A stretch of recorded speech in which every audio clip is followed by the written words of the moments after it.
Tokkuri Yashi. Today we're back for a look at the new releases of Unique Equipment 2 for this 6-star Ray and the New Year's Suzume. On the little side note though, now every time I look at Ray here, all I can see is Larissa Ravencroft from Hololive. The Hololive brain rot is setting in. You see that they do have very similar designs. Larissa here and Ray, maybe they could be twins, but anyway, we are getting distracted. Let's move on within Princess Connect, what we're here for today. So, first we're going to have a look at Suzume, New Year's Suzume, who is free to play, and Light Magic, and right down at the bottom, I am working on her, slowly trying to grind out some of the shards for her. She is the healing and action speed on her uni base. That could be good, but there's quite a lot of options on Light Magic. For action speed, there's Edo Yuki, there's the Astral Yui and the New Year's Yui with the 200%. None of them are what we would consider premium speed buffers. Maybe we're going to get another speed buffer for Light Magic. Anyway, that she does have that, which could potentially go in her favour.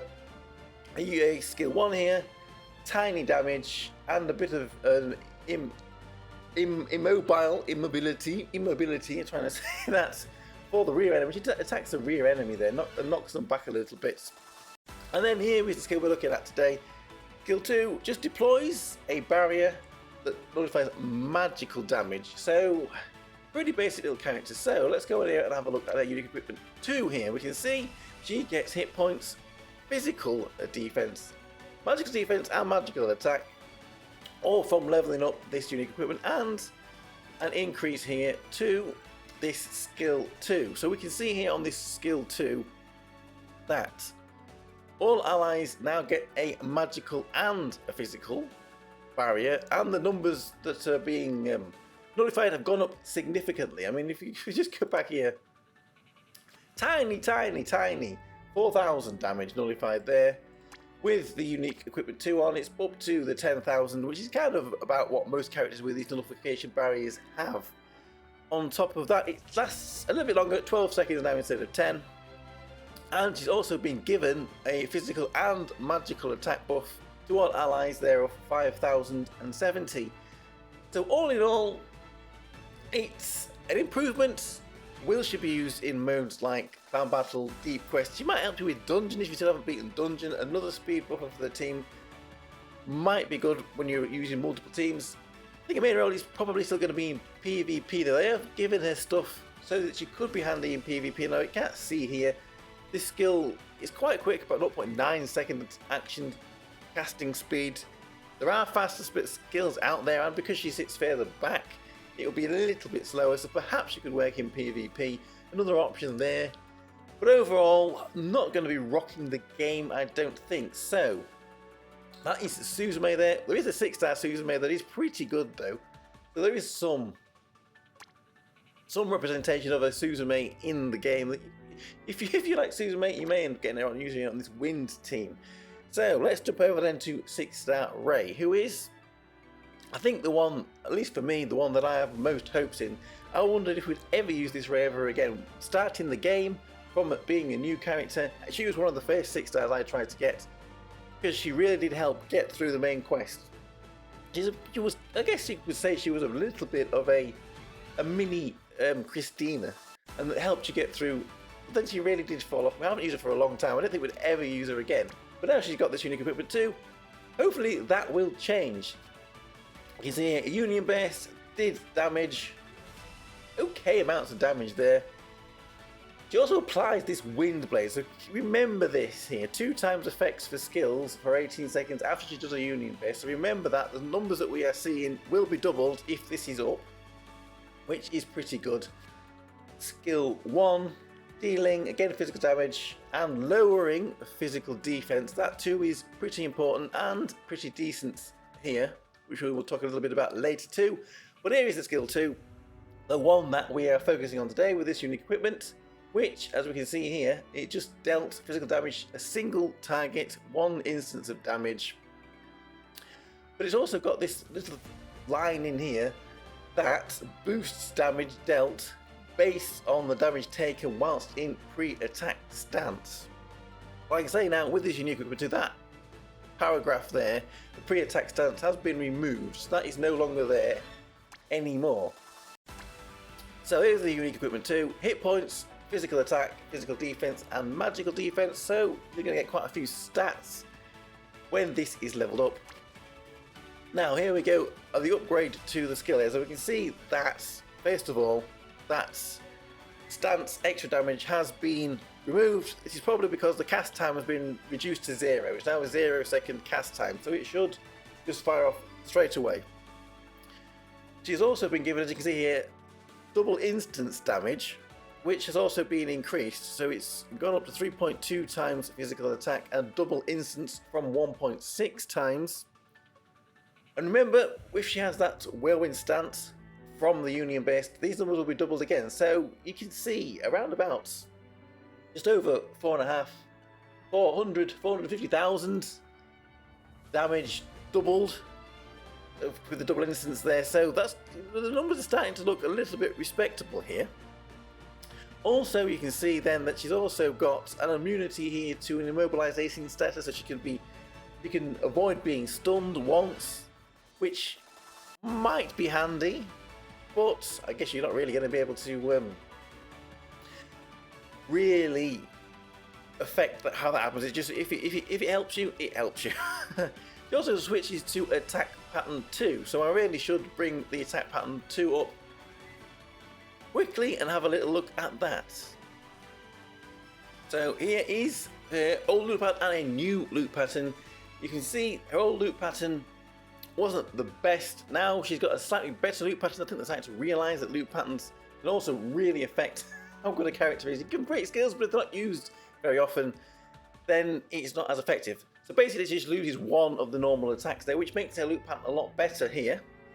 So overall, I think this raid looks actually pretty good. So what we're going to do then, we're going to do a little bit of quick testing and see how much better she is with this unique equipment 2 on here. We'll be back in 1 second. Right, so let's test 6-star Ray a little bit here then. We're going to go in with this training battle here. We've built a basic wind physical team. This is the kind of team we go for. Normally, instead of having Ray as the DPS, we probably want to use 6-star Siori. And you can see what the problem here is, potentially, with Ray here, if she is sitting very far forward, her position now on this team means that could mean she could be in a little bit of trouble. Hopefully Wakana's little hedgehog will keep her alive here, but what we're going to do then is we'll send this team in against the training boss here. We'll see how Ray does here. Does not have a unique equipment 2 on it at the moment. We'll then run it again with the unique equipment 2 on, compare the difference, and then I'll probably run one team with Siori, 6-star Siori, instead of the Ray, just to see the difference there. If she's now become a good option for a DPS for this wind physical team. Okay, so we'll be back when we are close to the end of this fight. So we are back with about 10 seconds to go, and Ray has managed to survive. I thought that could possibly be a problem in other battles where bosses really do hammer the front. That might be a problem for Ray. That's something that we may have to watch out for. But there we go. That is result 1 without unique equipment 2 on there. 274 million damage. 125 million damage there for Ray, being the highest DPS on this team. So I will be back in a minute. We will then put the unique equipment on Ray and we will send her in a game. Right, let's put that unique equipment on Ray then, and we've got a lot of the New Year's Ray shards. I got them from one of those tickets that we got with the anniversary, so we are going to have to use them to put them on there. I suppose it was a lucky mistake that I picked them. I thought there was normal shards, not very hard shards. Anyway, not a problem. So we refine this as highly as we can. Not mega high. But we're getting it up to 2-star there. We do need a few more. We'll keep grinding out some of them. Anyway, she's got it on there. It is at 2-star. So she could potentially do a little bit more damage if we had that up at 5-star. But for this test, we can get a little bit of an idea of how she works. Let's jump back into the same boss then with the same team.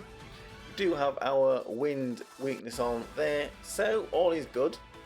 Let's run that same team again now with the unit equipment on. 2 stars.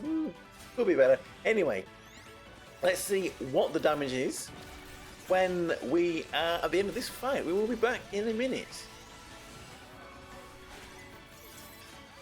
Right, it's back again. 10 seconds left to go. The damage is looking pretty good here. So, what will the final tally be with the 2-star unit equipment 2? So there we go. So we got a total of 330 million damage this time. Individual damage report 180 million now from Ray. It was 125 million last time, so that damage has gone up quite a lot actually. But is she better than 6-star Shiori as the DPS on this team? So that is the last fight we're going to run, and then we'll compare all 3 of them at the end. So one last little test then. Take out Ray, we'll put in Shiori, and we'll see if we can beat that 330 million. We'll see which one in this instance is a little bit better. Different bosses, it's going to be different circumstances, but this is just a little bit of a test to see comparison on this sort of playing field here.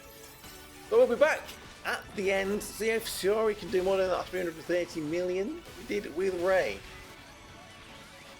Right, back again with 10 seconds to go, and we've already surpassed that 330 million damage. So, as we can see here, 6-star Shiori is still, at least in this instance and probably in most other instances, the best single target DPS that we have got for the Wind Physical team. That 409 million damage there.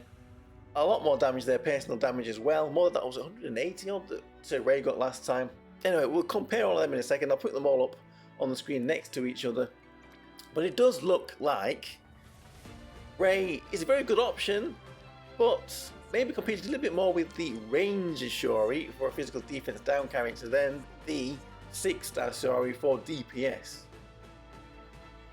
So there we have the comparisons between the 3 fights. As we can see, 6-star Shiori doing a lot more damage than the 6-star Ray, even if Ray's unit equipment 2 was 5-star. I don't think she would have caught up on that damage, which means she probably is only going to be challenging Ranger Shiori. The defense down, the physical defense down that she puts down is pretty good, and she'll probably do more damage than the Ranger Shiori at least.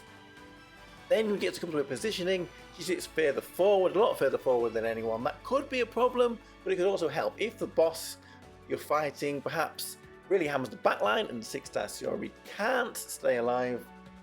Then maybe this 6-star Ray will take the place, but if the front line's being hammered too much, then this Ray is going to struggle a little bit. So it can be a bit dependable on the fight you are in. Anyway, there we go. That is the 6-star Ray's unit equipment 2, and don't forget the New Year's Suzume that we had a look at the beginning.